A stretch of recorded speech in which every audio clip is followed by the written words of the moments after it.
باللہ السمیع العلیم العظیم الحفیظ بوجہ الکریم وسلطانہ القدیم من الرجس الخبیث المخبث الشیطان اللعین الرجیم وقبیلہ ونفخہ ونفثہ وہمزہ بسم اللہ الرحمن الرحیم۔ تمام نبیوں کے سردار حضرت محمد صلی اللہ علیہ وآلہ وسلم اور تمام مذاہب کے سردار دین اسلام کے پیروکاروں، سلام علیکم طبتم، رحمتیں اور برکتیں، صلاۃ و سلام سرکار کی ذات پر اور دنیا کے عظیم ماں باپ، حضور کے ماں باپ حضرت آمینہ اور حضرت عبداللہ۔ آج کی گفتگو جو ہے وہ 33ویں مرحلے میں داخل ہو گئی۔ حضرت رحمت میں ربی حضرت امام مالک رحمۃ اللہ علیہ کے بارے میں گفتگو ہے۔ دوسرے امام ہیں یہ، فقہ کے اندر بہت بڑا مقام ہے ان کا۔ آئیے گفتگو شروع کرتے ہیں۔ نام سے پہلے آپ کا نام جو ہے مالک بن انس،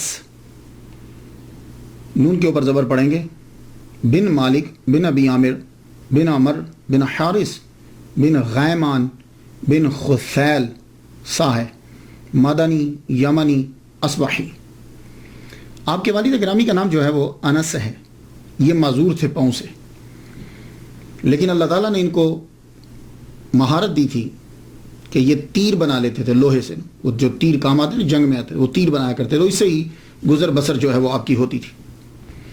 والدہ کا نام جو ہے وہ عالیہ یا غالیہ ہے، لیکن مجھے عالیہ جو ہے نا وہ لگتا ہے اس لیے کہ بعض اوقات نقطہ جو ہے وہ ہو جاتا ہے اوپر نیچے۔ عالیہ جو ہے یہ ازدیہ قبیلہ سے تھی۔ ازد جو قبیلہ ہے، عالیہ ازدیہ کہا جاتا تھا۔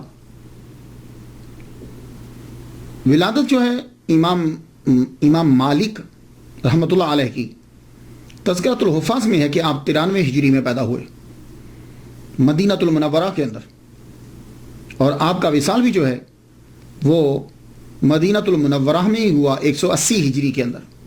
ٹوٹل آپ نے 87 بہاریں جو ہیں وہ دیکھی، تو زمین پر 87 سال 87 ایئرز آپ جو ہیں وہ رہے۔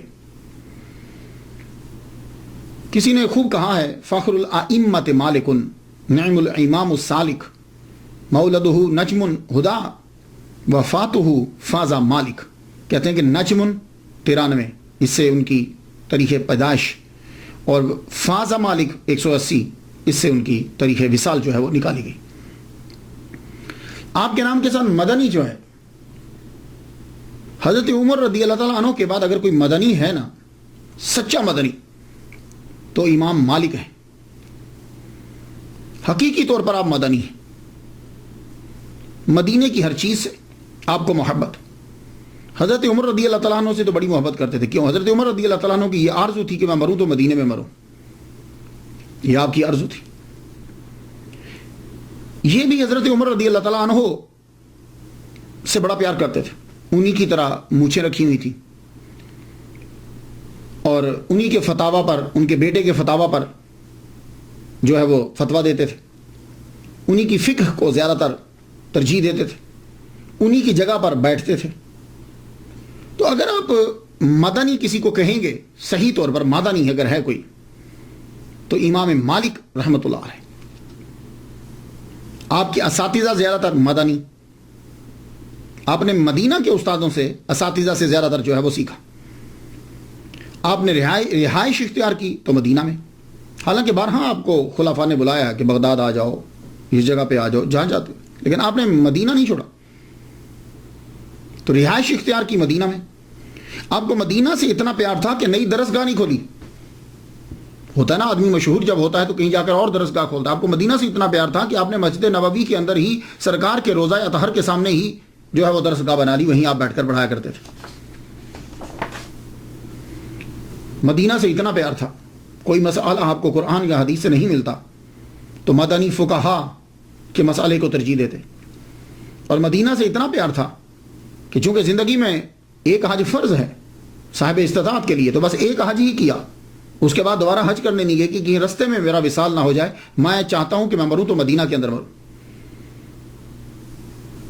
اور آپ کے پاس زبردست گھوڑے ہوتے تھے، خلفاء کی طرف سے آتے تھے، دوستوں کی طرف سے آتے تھے۔ آپ کا استبل میں شاندار گھوڑے ہوتے تھے، لیکن حرم مدینہ کے اندر وہ جو حدود ہوتی ہے نا، اس مدینہ کا حرم جو ہے، مدینہ کی جو حدود ہے، مدینہ سے پورا شہر نہیں، وہ جو حرم کی جو حدود ہوتی ہے، آپ اس کے میں کبھی بھی گھوڑے پر، میول پر، کبھی ڈنکی، کسی بھی گدے پہ یا کسی کوئی بھی یعنی سواری کسی قسم کی تھی، آپ سوار نہیں ہوتے تھے. اور میں نے تو یہاں تک سنا ہے کہ آپ در و دیوار کے ساتھ لگ کر چلتے تھے کہ شاید اس دیوار کو حضور کا ہاتھ لگا ہو تو آپ بعض اوقات چومنے لگ جاتے تھے. اور جب تک آپ کے اندر طاقت تھی آپ حرم مدینہ کے اندر رفع حاجت نہیں کرتے تھے، اس حرم کی حد سے نکل کر پھر جا کے کرتے تھے جب تک آپ تندرست رہے. تو مدنی جو ہیں وہ یہ آج کے دور کے اندر بھی میں جھلک دیکھتا ہوں. یہ لفظ مدینہ کا استعمال جو آج کے دور کے اندر ہوا، یہ امیر دعوت اسلامی مولانا الیاس قادری مدث اللہ علیہ، ان کی ہر چیز کے اندر جو ہے وہ میں لفظ مدینہ کا استعمال دیکھتا ہوں. کسی کو بلانا ہو تو اوے نہیں کہتے، مدینہ. اور اگر لڑکا ہے کوئی تو نام تو ہے لیکن کہیں گے مدنی منا، تلاوت کرے گا. چینل ہے تو مدنی چینل. اور اگر کسی کو چپ کرانا ہے تو یہ نہیں کہیں گے چپ کرو بھائی کفل مدینہ لگاؤ. مدنی بہاریں، مدنی پھول، جو سائے ہیں اس پہ لکھا جاتا ہے مدنی پھول ہی. اور جب لوگ جا رہے ہوں تو کہتے ہیں مدنی قافلہ جا رہا ہے. اور عالمی مدنی مرکز سے رابطہ کریں. باب المدینہ، مکتبۃ المدینہ، غم مدینہ، مدنی عملہ سے درخواست ہے، یعنی جو کام کر رہے ہیں لوگ. مدنی علاج، کوئی بیماری ہوگی تو جاؤ علاج کرو، مدنی علاج کرو. ایون کہ امیر دعوت اسلامی ریاض قادری صاحب جب مدینہ شریف میں جاتے ہیں تو ان کے ہاتھ میں جو ہے وہ ایک باٹل ہوتی ہے.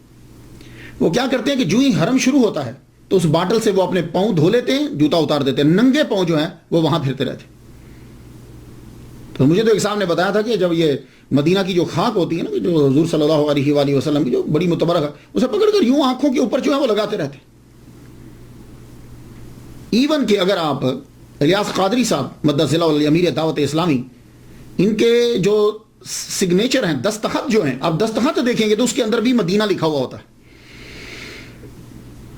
تو ایک بات یاد رکھیے گا، یہ جو لوگ عروج پہ پہنچتے ہیں نا، یہ مدینہ کی خاک کی وجہ سے پہنچتے ہیں. میرا تو آپ لوگوں کو تو مجھے معلوم نہیں ہے، لیکن میرا یہ ہے کہ دو چیزیں بیس ہیں، توحید اور عشق مصطفیٰ. میں تو یہ دیکھتا ہوں بس، توحید اور عشق مصطفیٰ. اب اس کا مطلب یہ نہیں ہے اب جس کو عشق ہوگا وہ حضور کا کلمہ بھی پڑھے گا اور حضور کی تابع فرمانی بھی کرے گا. یہ بات یاد رکھیے. اب یہ نہیں کہ جس کو عشق ہو تو داڑھی کٹائی ہوئی اس نے اور وہ چرس پی رہا ہے، نماز میں، ایسا نہیں ہوتا. وہ عشق ہے ہی نہیں ہے. توحید اور عشق مصطفیٰ جس میں نظر آتا ہے ہم اس کے در کے سگ ہیں. یہ بات یاد رکھیے. تو اس لیے یہ جن لوگوں کو بھی اللہ تعالیٰ نے مرتبہ دیا ہے وہ مرتبہ مدینہ کی وجہ سے ملا. مجھے ایک صاحب بتا رہے تھے کہ ڈاکٹر طاہر القادری صاحب مدینہ کی گلیوں کے اندر گھومتے رہتے ہیں. ایک دفعہ تو کسی نے ان کا پاسپورٹ پکڑ لیا. وہ کہہ رہے بھائی یہ مدینہ کی گلیوں میں کیوں گھوم رہے ہیں؟ اور ایسے ایسے بھی لوگ ہیں کہ وہاں جا کر بھیس بدل کر کام کرتے رہتے ہیں، وہاں کے وضو خانے کو صاف کرتے رہتے ہیں. اللہ تعالیٰ ایسے عزت نہیں دیتا. اس لیے آپ لوگ دیکھو تصوف کے اندر یہ ہے توحید اور عشق مصطفیٰ. کسی میں توحید ہے اور عشق مصطفیٰ نہیں، وہ بھی بندہ ابھی تک کامل نہیں ہوا. توحید اور عشق مصطفیٰ جس میں دیکھو دیوانے ہو جاؤ اس کے. تو امام مالک حقیقی مدنی، جیے تو مدینہ میں، قبر ہوئی تو مدینہ میں، زندگی گزار دی مدینہ میں، مدینہ کے لوگوں کو ترجیح دی، مدینہ مدینہ کر دیا. اور اصبحی، آپ کے نام کے ساتھ اصبحی بھی لگتا ہے. یہ یمن کا ایک قبیلہ ہے. ابو عامر پہلے تھے کہ جو یمن سے آئے تھے اور حضور صلی اللہ علیہ وآلہ وسلم کے ہاتھ پر اسلام قبول کیا. اور یہ غزوہ بدر کے علاوہ تمام غزوات میں محمد مصطفیٰ صلی اللہ علیہ وسلم کے ساتھ شریک ہوئے. تو یہ چونکہ قبیلے کے ساتھ تعلق رکھتے تھے، اس قبیلے کے ساتھ، اسی لیے امام بنی اصبح قبیلہ تھا نا یمن کا، تو امام مالک بن انس اصبحی جو ہے یہ کہہ رہا ہے. تو یمنی، چونکہ آپ کے آباء و اجداد جو ہیں وہ یمن میں رہتے تھے تو یمن سے آئے تھے، اس لیے آپ کے نام کے ساتھ آپ لوگ یمن بھی جو ہیں وہ یمنی بھی پڑھیں. اب آ جائیے گفتگو آگے شروع کرتے ہیں. امام مالک رحمۃ اللہ علیہ، آپ کا خاندان جو ہے وہ علمی گھرانہ ہے. کوئی نہ کوئی وجہ ضرور ہوتی ہے کہ آدمی جب بلندی پہ پہنچتا ہے نا تو کوئی نہ کوئی چیز ضرور آتی ہے. آپ کا گھرانہ علمی گھرانہ، بھائی آپ کے پڑھے ہوئے، دادا صاحب علم، پردادا صاحب علم، باپ علم کا قدردان. اب تفاوت تو فرق تو ہوتا ہے نا, مراتب تو ہیں. امام مالک کے والد گرامی رات کو کھانا اکٹھا کھاتے, ٹیبل پہ جب بیٹھ جاتے تو آپ اپنے بیٹوں سے کوئی نہ کوئی مسئلہ ضرور پوچھتے, اور یہ آپ لوگوں کو بھی کرنا چاہیے, خاص طور پہ آپ لوگ جو امریکہ میں ہو, یورپ میں ہو. میری تقریر تو خیر ہر تقریباً سنی جاتی ہے. آپ جب بیٹھو تو بیٹے سے مسئلہ پوچھو, وضو کیسے کرتے ہیں, ٹائم کیا ہے, اس طرح کے نمازوں کے ٹائم کیا ہے, نمازوں کے نام کیا ہیں, مہینوں کے نام کیا ہیں. تو وہ اپنے بچوں سے پوچھتے. فقہ کا مسئلہ آپ نے امام مالک سے پوچھا, تب چھوٹے تھے وہ, امام مالک سے پوچھا, وہ جواب نہ دے پائے, آپ کو بڑا غصہ آیا, آپ نے انتہائی کھانے کی ٹیبل کے اوپر ڈانٹا. آپ کی والدہ جو ہیں وہ بھانپ گئی, رخ کو موڑ دیا انہوں نے. وجہ کیا تھی؟ ڈاکٹر ہشام ہیں, یہ اچھے مورخ ہیں, بولتے بھی اچھا ہیں, تاریخ پر بڑا عبور حاصل ہے ان کو. کہنے اصل میں امام مالک رحمۃ اللہ علیہ کو بچپن میں ان کا رجحان ہو گیا ان لوگوں کی طرف کہ جو لوگ گاتے ہیں. اور آپ کو معلوم ہے کہ جب آدمی چھوٹا ہوتا ہے نا تو وہ چاہتا ہے کہ میں بھی پاپولر ہو جاؤں, میں مشہور ہو جاؤں. تو آپ دیکھتے تھے کہ جو لوگ گاتے ہیں یہ لوگ بڑے مشہور ہوتے ہیں, تو آپ کا دل کرتا تھا کہ میں سنگنگ کی طرف میں چلا جاؤں. آپ کی والدہ جو ہیں, اب آپ کے والد آپ لانا چاہتے ہیں دین کی طرف, تو آپ کی والدہ سمجھ گئی, بولی بات کو موڑا, کا میں خود سمجھاتی. کھانا ختم ہونے کے بعد آپ لے کر گئی, بیٹے کو سمجھا کے, بیٹے دیکھو یہ جو اداکار اور اداکارائیں ہوتی ہیں, یہ سیلیبریٹیز جو ہیں, یہ بیٹے جوانی تک لوگ ان کے دیوانے ہوتے ہیں. جب جوانی ختم ہو جاتی ہے نا تو لوگ بوڑھے ہو جاتے ہیں, جب وہ بوڑھے ہوتے ہیں نا تو لوگ دیندار ہو جاتے ہیں, تو جب دیندار ہوتے ہیں نا تو پھر وہ سمجھتے ہیں یہ کام برا تھا, تو پھر وہ ان کے فین نہیں رہتے.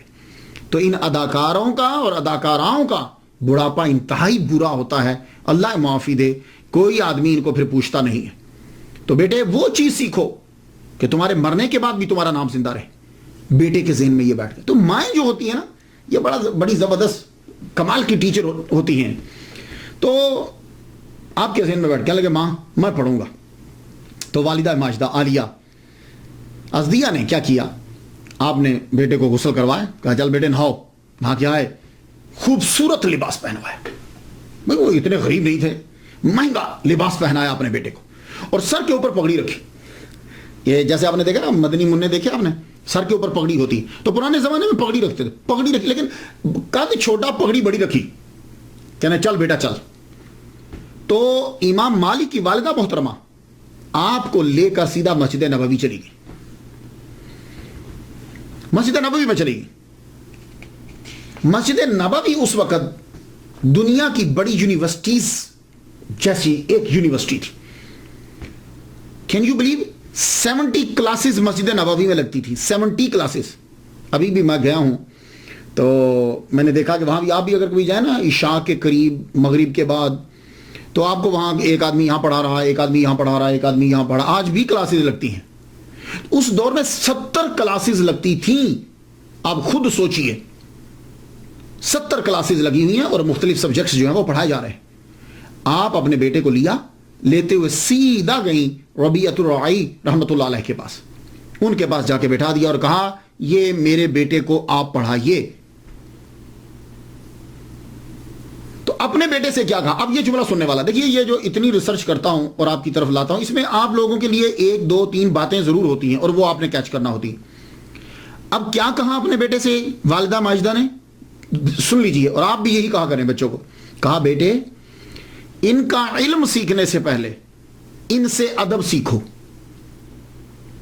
علم سیکھنے سے پہلے, یعنی جو اللہ نے ان کو علم دیا ہے وہ علم سیکھنے سے پہلے ان سے ادب سیکھو, مینرز سیکھو, یہ چیزیں ان سے سیکھو, اس کے بعد پھر علم سیکھنا. امام مالک رحمۃ اللہ علیہ کو اپنے استاد سے محبت ہو گئی, عقیدت ہو گئی.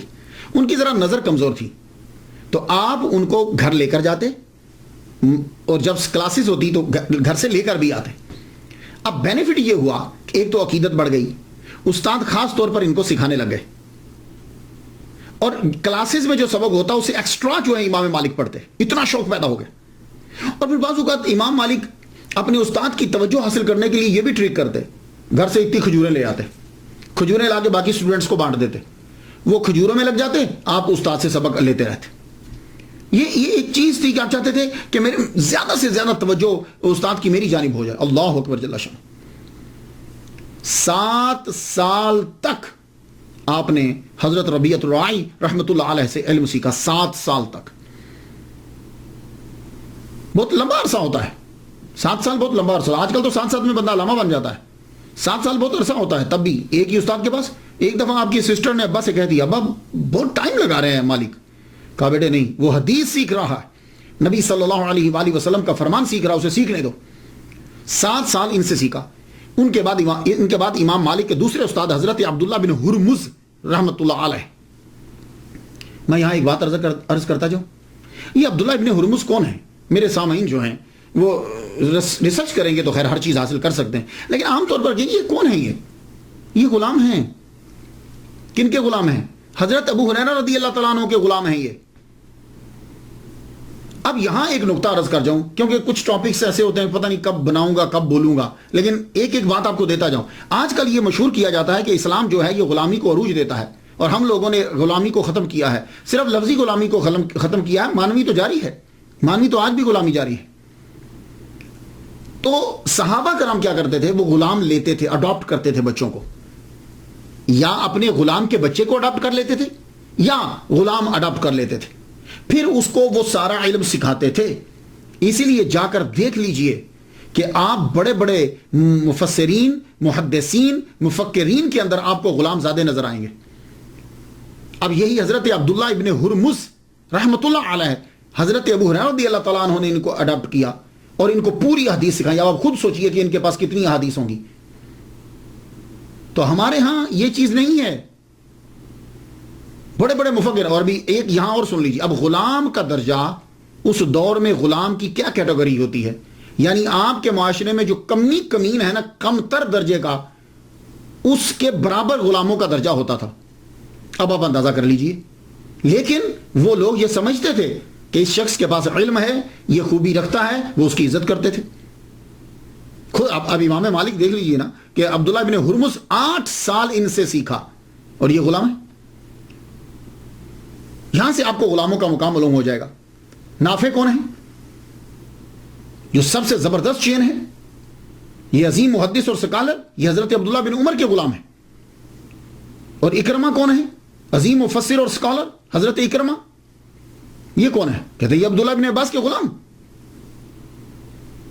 وہ ایک اکرمہ آپ کے ذہن میں آ رہا نہیں, وہ نہیں ہے.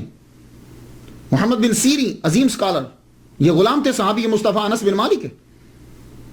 تو عبداللہ ابن ہرمز رحمۃ اللہ علیہ سے 8 سال تک ان سے جو ہے وہ علم سیکھا. ظاہری علم بھی سیکھا اور باطنی بھی سیکھا, جس کو آپ تصوف کہتے. تو آپ نے فرمایا کہ میں نے سارا علم جو ان سے سیکھا ہے وہ لوگوں کو میں نے بتایا نہیں. تو ان سے آپ نے تصوف کا بھی علم جو ہے وہ سیکھا ہے. تب تصوف اور صوفیزم, ابھی یہ نام اصطلاحات جاری نہیں ہوئی تھی. تو حضرت عبداللہ بن عمر رضی اللہ تعالیٰ عنہ کہ شاگرد نافع سے بھی سیکھا. النافع عن عبداللہ بن عمر رضی اللہ تعالیٰ عنہ کا گولڈن چین جو ہے, سب سے زبردست سند جسے کہا جاتا ہے, وہ امام مالک روایت کرتے ہیں نافع سے, نافع روایت کرتے ہیں عبداللہ بن عمر سے, حضرت عبداللہ بن عمر رضی اللہ تعالیٰ عنہ روایت کرتے ہیں محمد مصطفیٰ صلی اللہ علیہ وسلم. کہتے ہیں ٹاپ کی چین یہ چین ہے.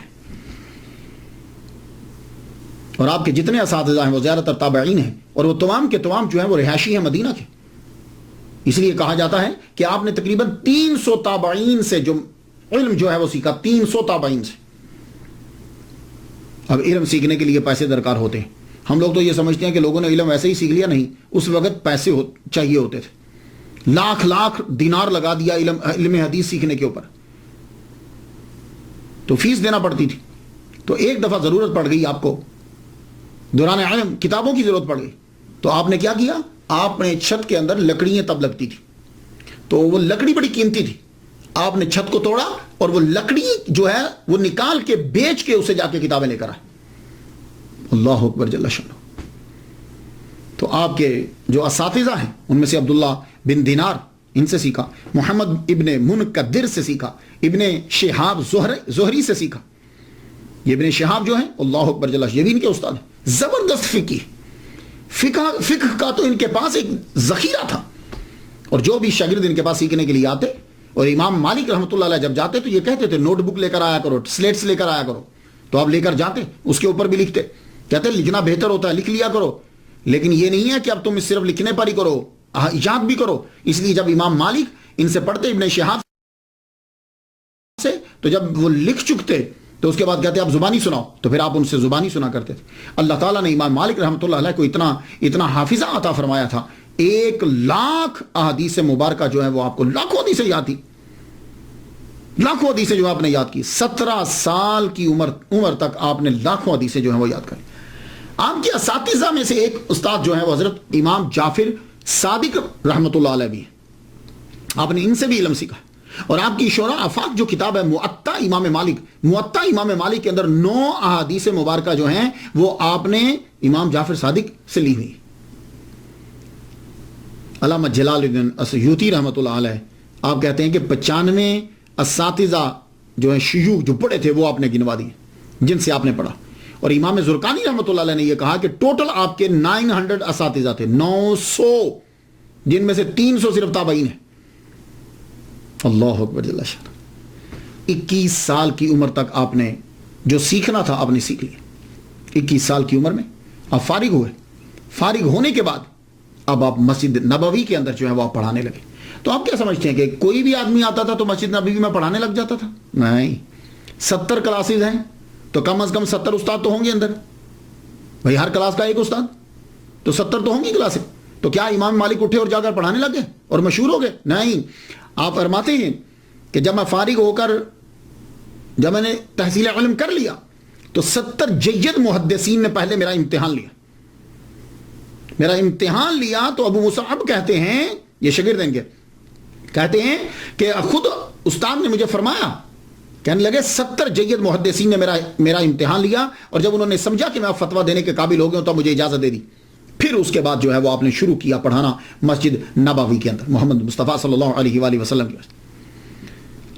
آہستہ آہستہ آپ کا حلقہ جو ہے وہ بڑھنے لگا۔ آپ نے اپنی رہائش حضرت عبداللہ ابن مسعود رضی اللہ تعالیٰ عنہ کے گھر میں رکھی، وہاں رہنے لگے آپ۔ تو آپ نے وہ مکان مول نہیں لیا، رینٹ پہ لیا۔ خود تو عبداللہ بن مسعود رضی اللہ تعالیٰ عنہ تو کوفہ چلے گئے تھے، موو ہو گئے تھے، تو ان کے گھر کے اندر رہائش اختیار کی، رینٹ پہ ان کے رشتہ داروں کو کرایہ دیتے تھے، گھروں سے بیٹھا ہوا ہے۔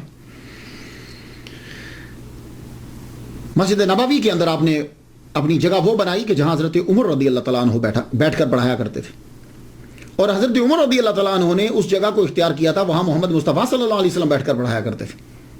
سبحان اللہ، اس جگہ پہ آپ بیٹھتے، خاص جگہ بنائی گئی لیکن اسی جگہ کے اوپر وہاں آپ پڑھاتے۔ آپ جب پڑھانے لگے تو آپ کے فتویٰ جو آپ فتاویٰ دیتے تھے تو آپ کے فتاویٰ مشتمل ہوتے تھے مدینہ کے فقہا پر، یعنی حضرت عائشہ صدیقہ رضی اللہ تعالیٰ عنہ، حضرت عمر رضی اللہ تعالیٰ عنہ، حضرت عبداللہ ابن عمر رضی اللہ تعالیٰ عنہ، حضرت سعید ابن مسیب رحمۃ اللہ علیہ، یہ تابعی۔ تو ان کے فتاویٰ کے اوپر جو ہے وہ آپ جو ان سے سیکھا آپ نے وہ دیتے، یعنی مطلب کہ جو ان کا علم آپ تک پہنچا، اور آپ کا طریقہ یہ رہا۔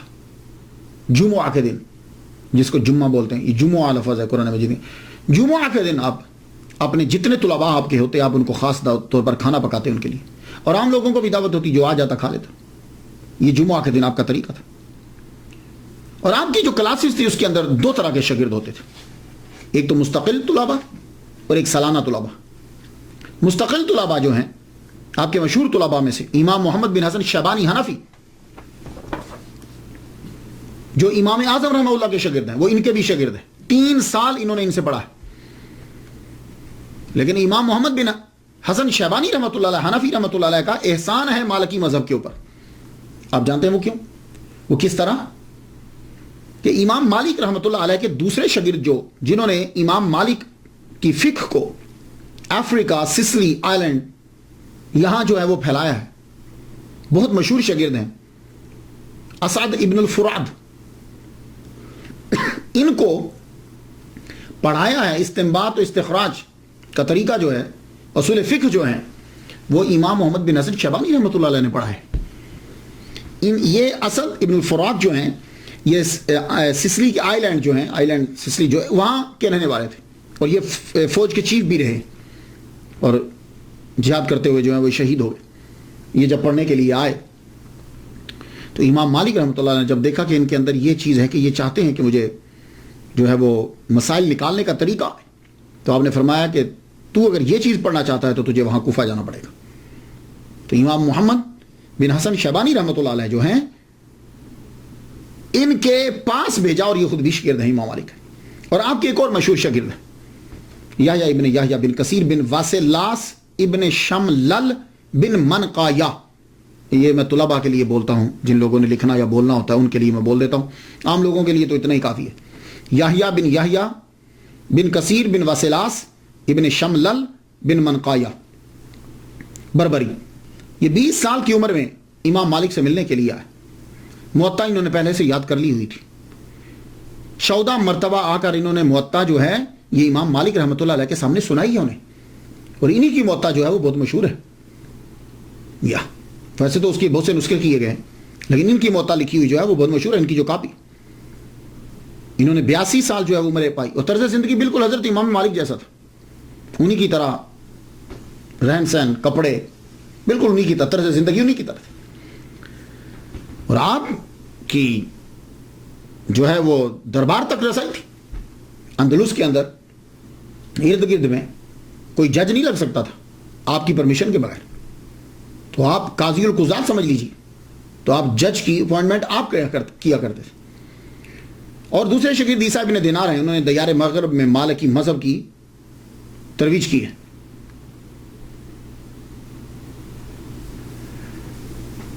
اسی طرح امام مالک کے شاگردوں میں سے آپ کی بیٹی جو ہے وہ بھی ہے، آپ کی بیٹی فاطمہ، انہوں نے پوری موطا جو تھی وہ اپنے والد گرامی سے زبانی یاد کی ہے۔ آپ کے بیٹوں میں سے تو کوئی خیر ایسا نام نہیں آیا۔ ایک بیٹے سے آپ کہا کرتے تھے پڑھ لو، لوگ اتنی دور دراز سے مجھ سے پڑھنے کے لیے آتے ہیں، تم کیوں نہیں پڑھتے؟ تو ان کو بڑا شوق تھا یہ کبوتروں کا، کبوتر اڑانے کا، تو امام مالک بارہ بلاتے تھے، آؤ یار مجھ سے پڑھ لو، ادھر نہیں، مجھے دلچسپی نہیں۔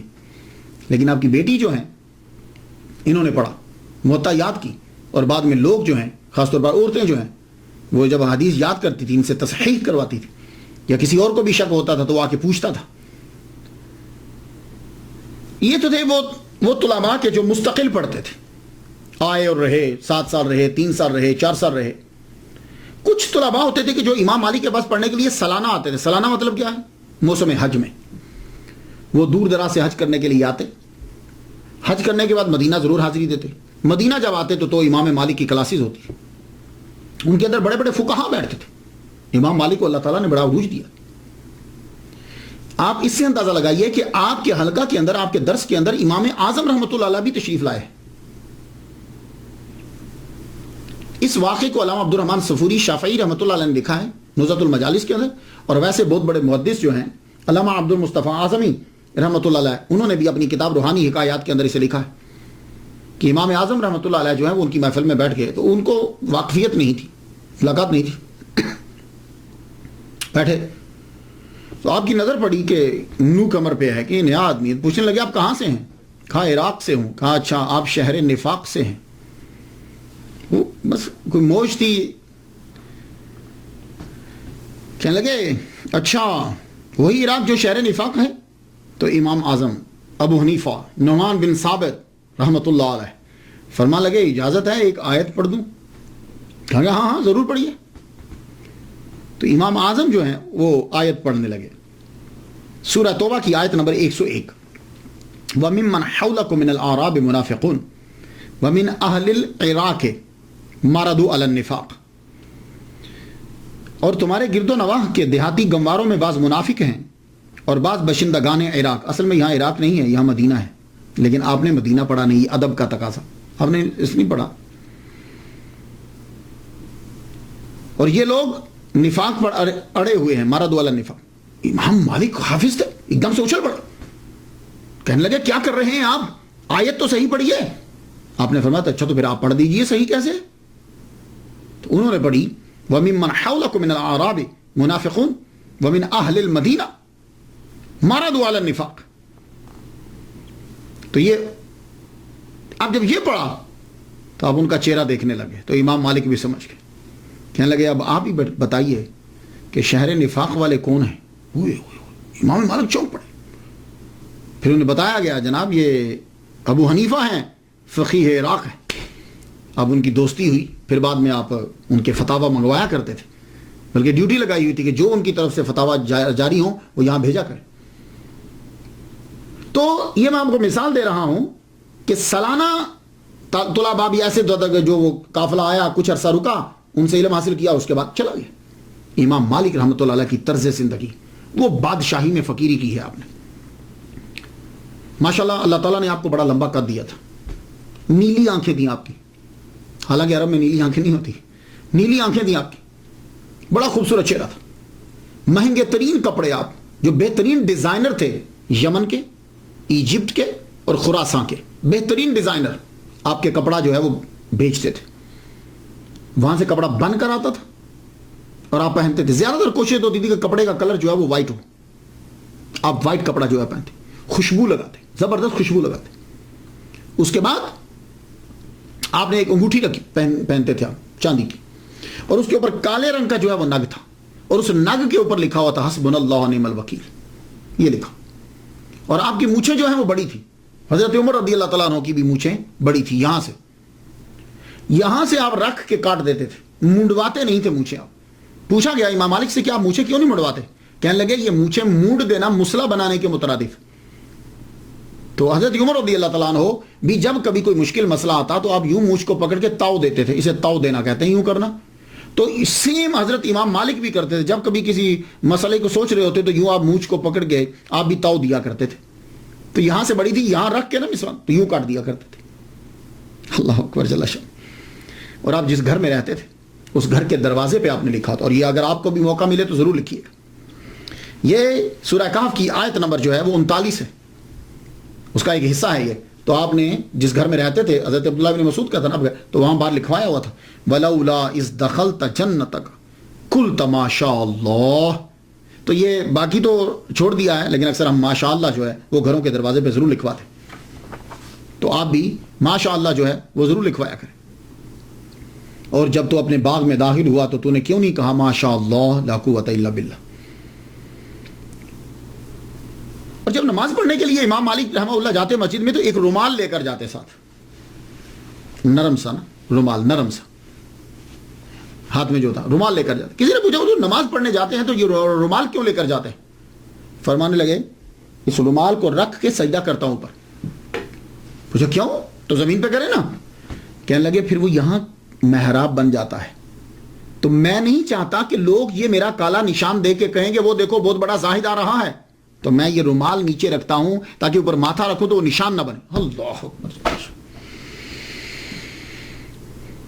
اور یہ جو مشہور ہے کہ آپ بڑے نفیس کپڑے پہنتے تھے، بڑے مہنگے کپڑے پہنتے، یہ بات بہت مشہور ہے، بہت مہنگے کپڑے پہنتے تھے۔ ایون کہ ہمارے پیر جو ہیں عبد القادر گیلانی رحمۃ اللہ، وہ بھی بہت مہنگے کپڑے پہنا۔ اور یہ کرام کا اور صوفیہ کرام کا ایک گروپ ایسا ہے کہ جو کہتے ہیں کہ یہ قرآن سے بھی ثابت ہے، حدیث مبارکہ سے بھی ثابت ہے کہ اللہ تعالیٰ نے جب کسی کو دیا ہو تو اس کا اظہار جو ہے وہ اس کے لباس سے ہونا چاہیے، اس کے کپڑوں سے ہونا چاہیے۔ اب یہ ایک علیحدہ ٹاپک ہے، میں جانا نہیں چاہتا، آپ سمجھ گئے ہوں گے۔ تو امام مالک بھی انہی میں سے ہیں کہ جب اللہ تعالیٰ نے دیا ہے تو اللہ تعالیٰ کی نعمت کا شکر ادا کرنے کے لیے تمہیں وہ چیزوں کا استعمال جو ہے وہ کرنا چاہیے۔ امام مالک کا فلسفہ یہ تھا کہ زہد کپڑوں کے اندر نہیں ہوتا، زہد جو ہے وہ دل کی ایک کیفیت کا نام ہے، تو اس لیے یہ ضروری ہے کہ پھٹے پرانے کپڑے جو ہیں وہ پہنے جائیں۔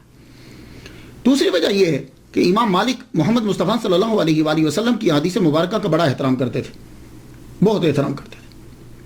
آپ اندازہ اس بات سے لگا لیجیے کہ امام مالک رحمۃ اللہ علیہ نے جب حدیث پڑھانا ہوتی تھی تو ایک نشست کے لیے آپ غسل فرماتے تھے، کپڑے پہنتے، خوشبو لگاتے، ایون کہ آپ کی محفل میں جہاں حدیث پڑھائی جاتی تھی وہاں اور لبان جو ہے وہ سلگایا جاتا تھا۔ تو آپ جو ہے اتنا، اور اگر بیچ میں نشست میں وقفہ پڑ گیا، یعنی کوئی سی جگہ چلے گئے یا گھر چلے گئے، اس کے بعد کسی نے پھر کہا کہ مجھے حدیث سنا دیجئے، مسئلہ نہیں حدیث، تو آپ دوبارہ سے پھر شاور لیتے اور کھڑے ہو کر کبھی حدیث مبارکہ نہیں پڑھتے تھے، کہتے تھے بے ادبی ہے۔ تو ایک خاص جگہ بنائی ہوئی تھی حضور صلی اللہ علیہ وسلم کے روضہ کے پاس، وہاں آپ بیٹھتے، خوشبو سلگائی جاتی، اس کے بعد جو ہے وہ آپ شروع کر دیتے۔ اور اتنا احترام تھا کہ آپ جب تک احادیث بیان کرتے رہتے آپ پہلو نہیں بدلتے تھے۔ آپ نے دیکھا نا، ہم جب کبھی اسٹیج پہ بیٹھتے ہیں تو 4 زانوں ہیں تو 2 زانوں ہو جاتے ہیں، 2 زانوں ہیں تو 4 زانوں ہو جاتے ہیں، پہلو بدلتے رہتے ہیں۔ آپ کو اگر کوئی کیڑا کاٹتا بھی تھا اسکارپین کبھی ایک دفعہ کاٹا بھی تو آپ نے پہلو نہیں بدلا، بے ادبی ہے سرکار. تو آپ اس لیے نفیس کپڑے جو ہے وہ پہنتے تھے کہ محمد مصطفیٰ صلی اللہ علیہ وآلہ وسلم کی حدیث مبارکہ جو ہے وہ بیان کرنی. اب سوال یہ ہے کہ آپ کے پاس پیسے کہاں سے آتے تھے؟ تو آپ کے پاس پیسوں کے 3 ذرائع تھے آمدن کے. پہلا ذریعہ یہ تھا کہ آپ کے والد گرامی کی طرف سے آپ کو 100 دینار ملے تھے. اس کے علاوہ آپ کے پاس خود بھی پیسے تھے. آپ وہ پیسے جو ہیں وہ آپ نے اپنے بھائی کو دیے. آپ کے بھائی جو ہیں انہوں نے بزنس میں ان پیسوں کو لگایا، تو وہ بزنس میں جو وہ پیسے لگائے تو اب وہاں سے پارٹنرشپ جو تھی اس سے آپ کو کچھ آمدن ہو جاتی. ایک دوسرا جو ہے وہ کیا تھا کہ دوسرا آپ کے جو ہم مکتب تھے اور دوست تھے، لیث ابن سعد، آپ کے دوست تھے لیث بن سعد، بڑے امیر تھے. یہ آپ کو اکثر وقتاً فوقتاً جو ہے وہ آپ کی مالی مدد جو ہے وہ کیا کرتے تھے. آپ ان کی مدد کو، کیونکہ یہ امیر تھے تو آپ ان کی مدد کو قبول کر لیتے تھے. بعض اوقات تو ایسا ہوتا کہ لیث بن سعد جو ہے جتنے بھی مدینہ کے لوگ آپ کے ساتھ رہے یا کبھی ملاقات ہوئی سب کے لیے تحائف بھیج دیا کرتے تھے. تیسرا ذریعہ یہ تھا آمدن کا آپ کے پاس، وہ ذریعہ تھا خلیفہ منصور کے ساتھ آپ کی بڑی اچھی دوستی تھی. آپ خلیفہ منصور کے تحائف کو قبول کر لیتے تھے.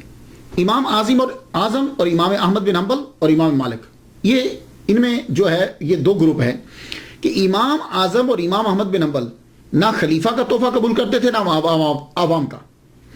امام مالک جو ہیں یہ عوام کا تحفہ قبول نہیں کرتے تھے، خلیفہ کا کر لیتے تھے. اس کی وجہ کیا ہے؟ کہتے تھے کہ یہ چینل جو ہے یہ سیدھا رہنا چاہیے. اگر ہم ان کے ساتھ تعلقات بہتر نہیں کریں گے تو پھر ہم تبلیغ کس طریقے سے کریں گے، ان کو نصائح کس طرح کریں گے. تو یہی وجہ تھی کہ خلیفہ منصور آپ کا بڑا احترام کرتا تھا، بڑی عزت کرتا تھا. اور اس نے چونکہ امام مالک جو ہیں ایٹ اے ٹائم مفتی مدینہ اور مفتی مکہ دونوں تھے، تو اس نے گورنر سے یہ کہہ رکھا تھا کہ جب بھی تم کوئی لا پاس کرو تو سب سے پہلے وہ امام مالک کو دکھا لیا کرو. اگر یہ پاس کر دیں تو لاگو کر دیا کرو، اگر یہ پاس نہ کریں تو لاگو نہیں کرنا. یہی وجہ ہے کہ مکہ اور مدینہ کے دونوں گورنر جو ہیں وہ امام مالک سے ڈرتے تھے.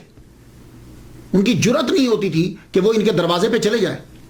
آپ کو یاد ہوگا جب میں نے امام شافعی رحمۃ اللہ علیہ کا تذکرہ کیا تو امام شافعی گورنر مکہ کا لیٹر لے کر آئے تھے گورنر مدینہ کے نام.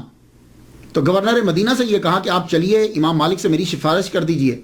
تو گورنر مدینہ نے یہ کہا تھا امام شافعی سے، بیٹے تو اگر مجھے یہ کہے نا کہ میں مدینہ سے پیدل چلا جاؤں مکہ اور مکہ سے پیدل آ جاؤں مدینہ، یہ میرے لیے آسان ہے، مگر یہ بڑا مشکل ہے کہ میں جا کے تیری سفارش کروں. اور امام شافعی کہتے ہیں کہ میں اور گورنر مدینہ کتنی دیر تک امام مالک کے دروازے پہ کھڑے رہے، بڑی دیر کے بعد وہ واپس آئے. اب اس سے اندازہ لگائیے کہ امام مالک کا کتنا دبدبہ تھا. تو وہ یہ چاہتے تھے کہ یہ چینل جو ہے یہ برقرار رہے. امام مالک رحمۃ اللہ علیہ لوگوں کے سامنے مل کر کھانا نہیں کھاتے تھے، وہ کھانا گھر میں کھاتے تھے. قرآن مجید کی ایک آیت میں پڑھ رہا تھا، آپ بھی سن لیجیے. سورہ نور کی آیت نمبر 61 ہے، اس کا ایک حصہ ہے لیسا علیکم جناح ان تاکلوا جمیعا او اشتاتا. تم پر اس بات میں کوئی گناہ نہیں کہ تم سب مل کر کھاؤ یا الگ الگ کھا لو. خیر کچھ تو کہتے ہیں کہ اس سے مراد یہ ہے کہ ساروں کے ساتھ مل کر کھانا یا ایک گروپ کے ساتھ مل کر کھانا. خیر تفسیریں تو بہت ساری ہیں.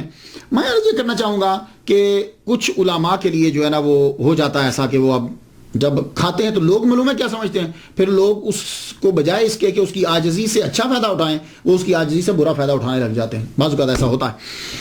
امام مالک رحمۃ اللہ علیہ کی سب سے بڑی کرامت جو ہے وہ ان کی کتاب موطا ہے. اکثر ہم موطا بول دیتے ہیں، میں آپ کی اغلاط نہیں نکالتا، لیکن یہ ہوتا ہے کہ میں وہ لفظ بول دیتا ہوں. کبھی بعض اوقات میں بھی میرے معاشرے میں جو الفاظ میں نے سیکھے ہیں میں بھی وہی بولتا ہوں، جبکہ مجھے معلوم ہوتا ہے کہ اس کا اصلی پروننسیشن یہ ہے، لیکن میری زبان سے وہی نکلتے ہیں.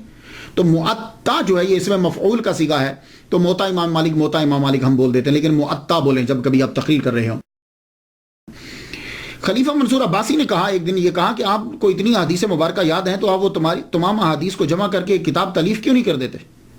وہ کتاب تالیف کر دیں تاکہ بعد میں آنے والوں کے لیے آسانی ہو جائے، یا جو آدمی آپ کے سامنے پڑھتے ہیں ان کے لیے آسانی ہو جائے. تو پھر حضرت امام مالک رحمۃ اللہ علیہ نے کتاب جو ہے وہ لکھنی شروع کی. 1,00,000 احادیث مبارکہ میں سے اللہ اکبر جل شانہ 10,000 احادیث مبارکہ کا انتخاب کیا آپ نے. 10,000 کے بعد پھر اور کم ہوتی چلی گئی. تو یہ موطا جو ہے نا یہ اس میں مفعول کا صیغہ ہے. یہ نام ہی بتاتا ہے کہ بڑی چیکنگ ہوئی اس کتاب کی. موطا کا معنی ہوتا ہے روندا ہوا، تیار کیا ہوا، نرم و سہل بنایا ہوا. یہ نام بتا رہا ہے کہ اس پہ بڑی ریسرچ ہوئی. انظار رقیقہ جو ہے اس کے اوپر اور دقیقہ اس کے اوپر لگی رہی. کل روایات کی تعداد کہتے ہیں کہ 1,720 ہے. 600 مسند ہیں، 222 مرسل ہیں، 617 موقوف ہیں، 275 اقوال تابعین ہیں۔ آپ لکھتے ہوئے کیا کرتے تھے کہ پہلے آپ ایک عنوان بناتے تھے، عنوان بنانے کے بعد اسے ثابت کرنے کے لیے حدیث مسند لاتے۔ مسند وہ حدیث ہوتی ہے کہ جس کے تمام راوی چلتے جائیں، بیچ میں کوئی مس نہ ہو، سب راوی جی سیدھا وہ راوی حضور پاک صلی اللہ علیہ وسلم تک پہنچے۔ کیسے پہنچے؟ یعنی حضور پاک، صحابی، تابعی، تبع تابعین، اس طرح سے، یہ نہیں کہ کوئی اور بندہ بیچ میں ڈال دے، یہ ہے ترتیب۔ مسند حدیث اگر آپ کو نہ ملتی تو مرسل لے کر آتے۔ مرسل حدیث کسے کہتے ہیں؟ حدیث مرسل وہ ہوتی ہے کہ تابعی یہ کہے کہ میں نے حضور پاک صلی اللہ علیہ وسلم سے سنا، اور وہ صحابی کا نام بیچ میں سے ساکت کر دے، کئی ریزنز ہو سکتی، وہ ساکت کر دے۔ تو مرسل نہ ملتی تو آثار صحابہ کی طرف رجوع کرتے، اور ان میں حضرت عمر اور عبداللہ ابن عمر رضی اللہ تعالیٰ عنہما ان کے فتاوی کو جو ہے وہ ترجیح دیا کرتے تھے۔ تو یہ کتاب جو ہے یہ مکمل ہوئی، لکھی گئی۔ بعض کہتے ہیں کہ جب آپ کتاب لکھ رہے تھے تو بہت سے لوگوں نے یہ کہا کہ آپ کتاب کیوں لکھ رہے ہو، اور بھی لوگ بھی تو لکھ رہے ہیں۔ آپ نے فرمایا میں اللہ کے لیے لکھ رہا ہوں۔ تو کہا کیسے پتہ چلے گا، کہاں پتہ چل جائے گا؟ تو آپ نے جب موطا لکھ لی تو لکھنے کے بعد آپ نے اس کو پانی کے اندر جو ہے وہ ڈالا، ساری کتاب پانی کے اندر ڈوبی، اس کے بعد آپ نے موطا امام مالک باہر نکالی تو کسی بھی کاغذ کے اوپر پانی جو ہے وہ نہیں تھا، ایسے ہی تھا جیسا کہ اس کو بالکل طاق میں رکھ کے نکالا ہے، نہ کہ پانی۔ تو موطا امام مالک کو سرکار صلی اللہ علیہ وسلم کی جانب سے بھی منظوری جو ملی کہ سرکار کے فرامین ہے، سرکار کا فرمان ہے، اللہ اکبر جل شانہ۔ تو موطا جو ہے اس کے نسخے بہت سارے ہیں، 30 سے زیادہ کہتے ہیں اس کے نسخے لکھے گئے ہیں، لیکن یحییٰ بن یحییٰ کا موطا جو ہے یہ بڑا مشہور ہوا۔ انہوں نے جو اس کی کاپی لکھی ہے، جو دنیا میں آتا ہے آخر اس کو جانا تو ہوتا ہی ہے۔ امام مالک کے اوپر بھی وہ مرحلے آئے جو بڑے بڑے لوگوں کے اوپر مرحلے آتے ہیں۔ کہتے ہیں، اب گاڈ نوز بیٹر کہاں تک سچا ہے، کہتے ہیں کہ آپ کو بہت مارا بھی گیا، آپ کو بہت پیٹا گیا، اتنا پیٹا گیا کہ بعد آپ کا یہ جوڑ جو ہے یہ اکھڑ گیا، آپ کا یہ جوڑ اکھڑ گیا، آپ کے ہاتھوں کے اوپر جو ہے وہ مارا گیا۔ اللہ اکبر جل شانہ، اللہ اکبر جل شانہ۔ طبیعت آہستہ آہستہ جو ہے وہ آپ کی علیل ہوتی گئی۔ 87 ایئرس، 87 سال آپ نے یہاں زمین کے اوپر جو ہے وہ گزارے۔ آخر ربیع الاول کے مہینے کے اندر آپ جو ہے وہ بیمار ہوئے۔ تو یحییٰ بن یحییٰ جو آپ کے بڑے مشہور شاگرد ہیں اور بڑے محبوب شاگرد ہیں، وہ آپ کے پاس، اور بار بار آتے جاتے ہیں کہ تاکہ استاد کی نظر میرے اوپر پڑ جائے۔ اور یحییٰ بن یحییٰ کہتے ہیں کہ 130 علماء فقہا وہاں جمع تھے، اور ہر ایک کی یہ آرزو تھی کہ ان کی نظر ہمارے اوپر پڑ جائے۔ آخرکار امام مالک رحمۃ اللہ نے اپنی آنکھیں کھولی، یحییٰ بن یحییٰ کو اپنے پاس بلایا، اور یہ بات سن لیجئے، یہ زبردست جملہ ہے، یہ خاص طور پر علماء کے لیے اور طلباء کے لیے خاص جملہ آپ نے امام مالک نے جو بول دیا۔ آپ فرماتے ہیں کسی شخص کو، یہ یحییٰ بن یحییٰ سے کہہ رہے ہیں آخر میں جب دنیا سے رخصت ہونے لگے، کسی شخص کو نماز کے مسائل بتلانا روئے زمین کی تمام دولت کو صدقہ کرنے سے بہتر ہے۔ اور یحییٰ کسی شخص کی دینی الجھن دور کرنا 100 حج کرنے سے افضل ہے۔ یحییٰ بن یحییٰ کہتے ہیں کہ اس کے بعد آپ نے کوئی گفتگو نہ کی اور آپ کا وصال ہو گیا 10، 11 یا 14 ربیع الاول کو 179 ہجری میں آپ کا وصال ہوا۔ اور یحییٰ بن یحییٰ مصمودی جو ہیں رحمۃ اللہ علیہ، انہوں نے تجہیز و تکفین کا انتظام کیا، اور آپ کی قبر مبارک آج بھی جنت البقیع کے اندر آپ کی قبر مبارک ہے۔ تو پہلے آپ کی قبر مبارک کے اوپر گنبد تھا۔ یہ ذرا پکچر دیکھیے گا، اس پکچر کے اندر 7 نمبر ذرا ڈھونڈیے گا۔